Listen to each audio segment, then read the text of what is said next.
Cara, me diz uma coisa. Se você passou ali da casa do stream e recentemente decidiu que ainda não era tarde pra entrar naquela faculdade ou então fazer aquela transição de carreira que você tanto esperou, sonhou, você muito provavelmente encontrou um cenário muito diferente daquele que você imaginou. A gente acaba romantizando demais esse processo. E acha que vai ser lindo e fácil machucar nos estudos depois de pegar transporte um dia inteiro de trabalho. Não é tão simples assim. Tentar ler um texto denso ou tentar aprender um conceito que você nunca viu na vida antes. Principalmente quando isso acontece ao fim de um dia. Venderam pra gente a ideia de que os 30 anos era a marca de chegada do sucesso. 30 a idade do sucesso. Mas a gente cresceu e percebeu que não é bem assim que a banda toca. Então o que essa galera fez? Começou a tentar ressignificar essa idade, com uma nova premissa do nunca é tarde para você correr atrás dos seus sonhos. E sim, tá certo, não é tarde mesmo. Mas abandonar estruturas previamente definidas e muitas das vezes sólidas para se arriscar numa coisa completamente diferente é um pouquinho complexo. No mínimo, é desafiador. Porque a gente acaba caindo na real e se ligando que a gente já está inserido dentro de um mercado de trabalho e a gente já está dentro de um contexto social. No meu caso, por exemplo, eu sou administrador, então eu já tenho a minha formação, eu já tenho o meu trabalho e eu já tenho as minhas responsabilidades. Eu tenho que pagar a conta, eu tenho que pagar a ração do meu gato, a minha comida. Então, a gente acaba se deparando com a decisão de abrir mão de um tempo livre, que nessa fase já não é lá grandes coisas, para estudar. Então, por isso, hoje a gente não vai ficar fazendo terapia barata aqui, nem repetindo frase de coach, nem frase de efeito motivacional. Até porque, se isso resolvesse alguma coisa, o problema já estava muito mais que resolvido. A gente vai falar de uma coisa que é séria, né? Que é a transição de carreira depois dos 30 anos, né? Ou depois de adulto, depois de responsabilidades. E tudo que eu vou te mostrar nesse vídeo são métodos que têm me ajudado nesse mais de um ano de estudo e que são neurocientificamente comprovados. E a ideia é simples. Desconfortável, mas é simples. Se você topou voltar a estudar depois de adulto, com várias responsabilidades, nada melhor do que você entender como o seu cérebro funciona. Independente da área de atuação, tá? Não precisa ser psicologia, não, que é o meu caso. E quando eu digo o seu cérebro, aqui eu tô falando especificamente os circuitos de dopamina. Por quê? Porque eles muito provavelmente estão sabotando o seu foco. E convenhamos, depois de um dia cheio de coisa, de pepino para resolver, a gente precisa de muito foco para conseguir estudar e absorver o máximo de conteúdo possível. Então, nesse vídeo, eu meio que vou direto ao ponto e vou te mostrar um protocolo que foi validado por mim, né, porque eu já aplico na minha vida. Basicamente é sobre neuroplasticidade e como utilizá-la a nosso favor, não contra. E sim, mesmo com uma vida adulta, mesmo com rotina cansada e puxada, até porque se isso for uma escolha nossa, o que a gente tem que fazer? O que um bom adulto faz, fazer o que precisa ser feito. Então, sem mais delongas, bora pro vídeo. Pela lei aqui do nosso país, a adolescência vai até os 18 anos. Mais de um tempo pra cá, começaram a falar que a adolescência vai até os 25. E o motivo? São dados de um estudo sobre o desenvolvimento do córtex pré-frontal humano, que é aquela parte do cérebro responsável por planejamento, controle de impulsos, disciplina, visão de longo prazo, basicamente tudo aquilo que um adulto funcional precisa ser. E sim, essa região realmente termina de amadurecer lá pelos 25 anos. Só que a galera pegou esse dado e começou a usar como uma forma de criar desculpas. Então fica num papo de 18? Ainda é muito cedo. Nos 25, poxa, continua sendo muito cedo. Só que, cara, se não for os 18, não for os 25, quando que você vai tomar as rédeas da sua própria vida? É que breve completarei 15 anos. E assim, a adolescência deixa de ser uma fase e acaba se tornando um estilo de vida prolongado, onde muitos adultos desfuncionais acabam utilizando desculpas como essas para se vitimizar e continuar uma vida medíocre. Então o problema não é o nosso cérebro e nem mudar de ideia. É o que a gente decidiu acreditar sobre ele e sobre as nossas atitudes. Porque a partir disso, meio que criou-se um mito que após uma determinada idade, a nossa capacidade de aprender meio que ficou congelado. Mas a boa notícia, comprovada por estudos gigantescos lá da Universidade de Cambridge, é que tudo isso é balela. Seu cérebro não vira uma pedra de gelo, então pode ficar tranquilo. Ele continua se reorganizando e passa por diversas reformas até bem depois dos 30. Meio que funciona dessa forma. Para os seus 20 e poucos anos, o seu cérebro funciona como se não houvesse amanhã. Ele fica criando ramificações, várias estradas para todos os lados.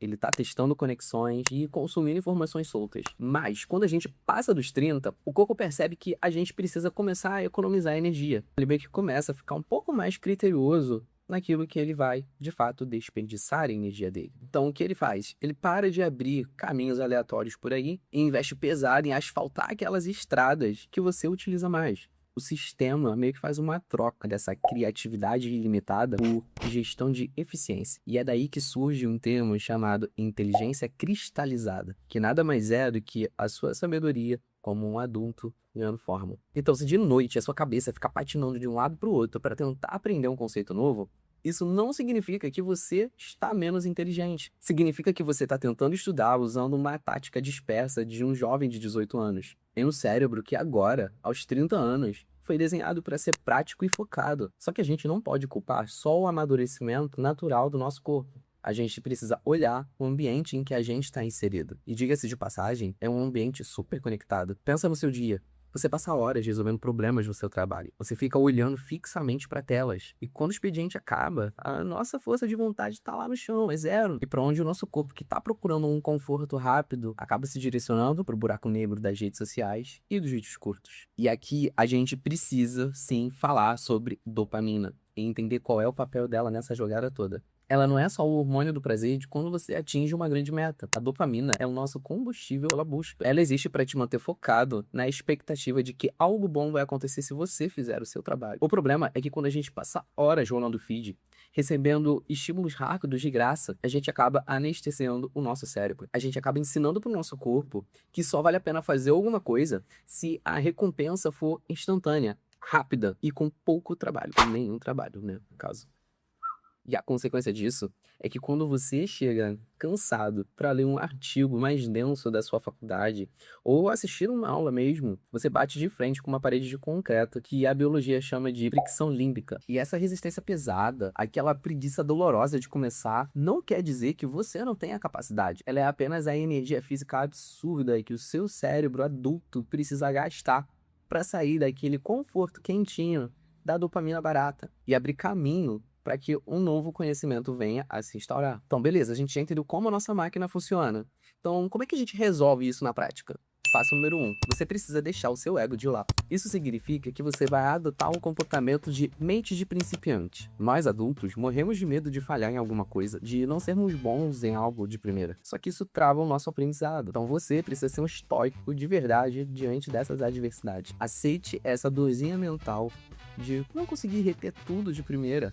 Não como um defeito, mas como uma prova viva de que o seu cérebro está gastando energia evoluindo. É tipo na hipertrofia, seu músculo da mente está doendo porque ele está se desenvolvendo, ele está crescendo. Só que isso não é de uma hora para outra. O segundo passo é que, cara, o bom de você ter 30 anos é que você tem 30 anos.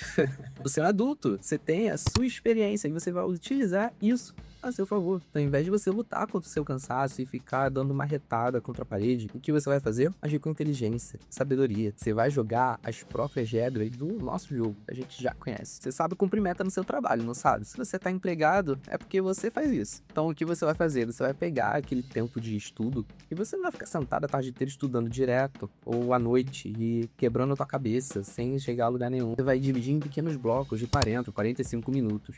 E esses 40, 45 minutos você vai estudar com muito foco, com toda a sua atenção. Você vai deixar o telefone de lado, você vai tirar qualquer coisa que mine a sua atenção. Se a tua faculdade for EAD ou o seu estudo for em casa, você já deixa lá no seu cantinho de estudo, prepara alguma coisa, deixa o material separado de um dia para o outro. Trata esse momento não como um passatempo. Você não tá indo para a faculdade passar teu tempo. Tem muitas coisas que você poderia estar fazendo, inclusive para passar teu tempo, né? Me poupe. Então encare isso como um compromisso consigo mesmo, inadiável da sua sobrevivência intelectual.